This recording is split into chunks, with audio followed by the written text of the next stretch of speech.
Hey guys, so I'm back to read chapter 8 of The Secret Zoo, and I thought I would just do something a little different and let you follow along with the words as I read, if you can excuse my awful fingernails. Nail salons are obviously closed. Okay, chapter 8, Creepy Critters. After school the next day, the scouts raced down Walker's Boulevard toward the zoo. Once inside, they ran toward the back, dodging benches and cutting through buildings as they headed for an exhibit called Creepy Critters. Creepy Critters had over 300 aquariums of different sizes, shapes, and purposes. Each aquarium held things that were slimy or scaly or hairy or generally creepy in some regard.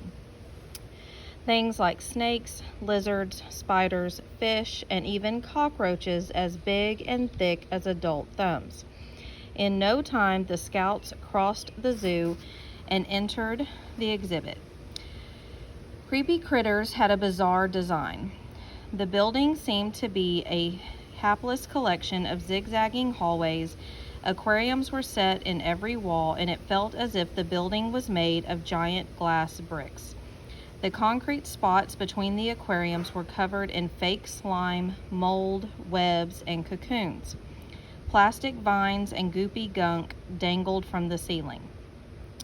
Children raced alongside the aquariums, pausing at each one just long enough to peer inside and leave fingerprints on the glass. Their parents strolled beside them with bundles of jackets slung over their arms. Sounds rebounded from the hard glass walls like noises in a cave.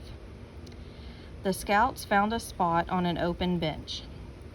The aquarium in front of them was filled with tiny, bright pink frogs resting on branches and mossy rocks. Splotches of color on a green canvas. "Okay, Noah," Richie said, "let's see that note from Blizzard again." Noah pulled the crinkle note from his pocket and smoothed it against his knee. He read aloud, "And I hardly believe it. Even after seeing it myself, it's as if my mind doesn't want to believe what I saw. Does that make sense?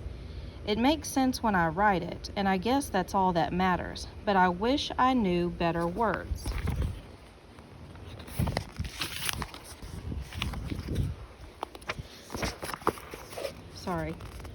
And I could describe things better. I wish I had Richie's big brain.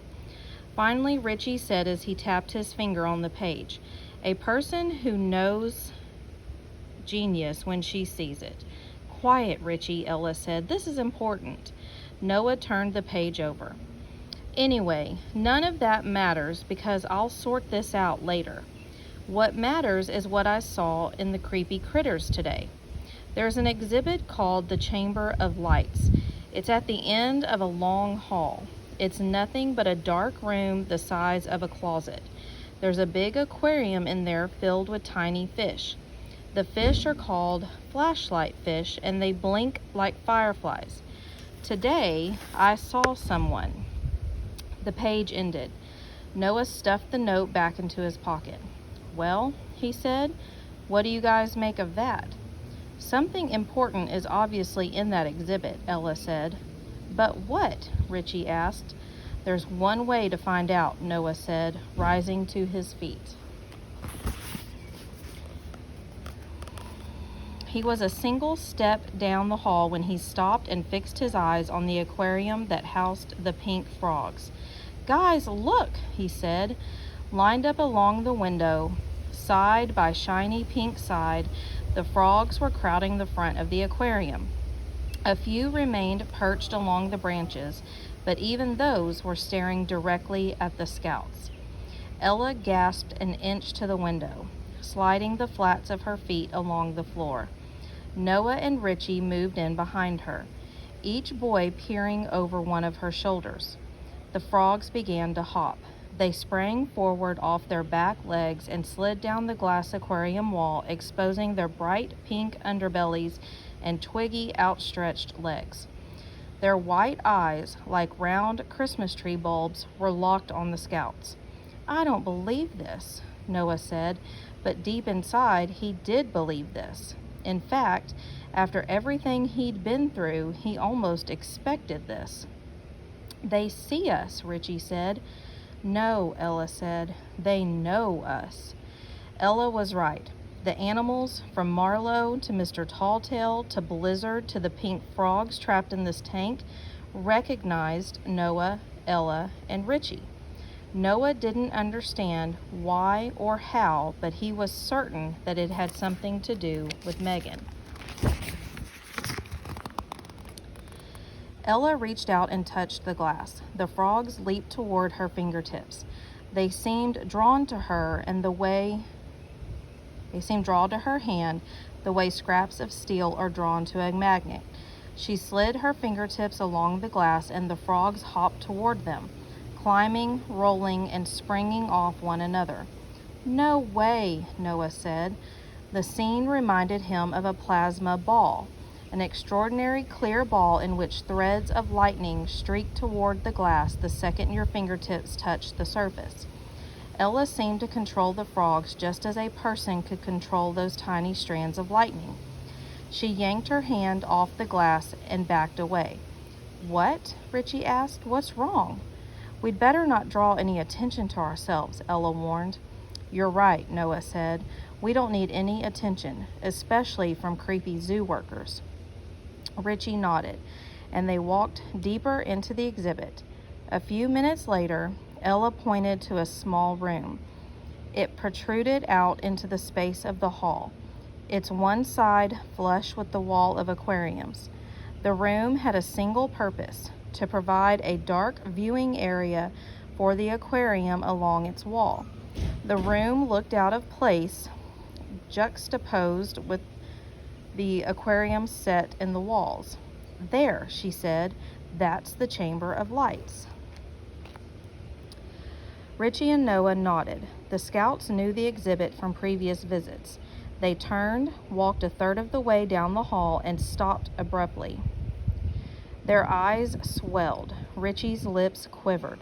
All the animals were staring at them from the tanks on either side. Snakes slithered near the fronts of their encounters, their flickering tongues lapping the air. Tree frogs balanced on branches, their still, bulbous eyes fixed outward. Fish idled along the front boundary of their tanks, their sides turned as each stared out with one eye. Lizards leaned against the glass, their gazes pointed at the scouts. "Come on," Noah said. "Ignore it. Just keep moving." They rushed down the hall. Even without looking at the animals, Noah knew that 100 beady eyes were fixed on him and his friends. He could feel them. They reached the Chamber of Lights. A black velvet curtain with gold rings hung over its entrance. "Let's check it out," Noah said. Ella took a deep breath and Richie shook the nervousness out of his body. Together, the scouts pushed the curtain aside and entered the small room. An aquarium was set inside the wall facing the entrance. The room was small, the size of a large closet. Richie closed the curtain behind them, and the room was enveloped in darkness. The flashlight fish started to blink, and Noah was reminded of a magical night sky filled with twinkling stars.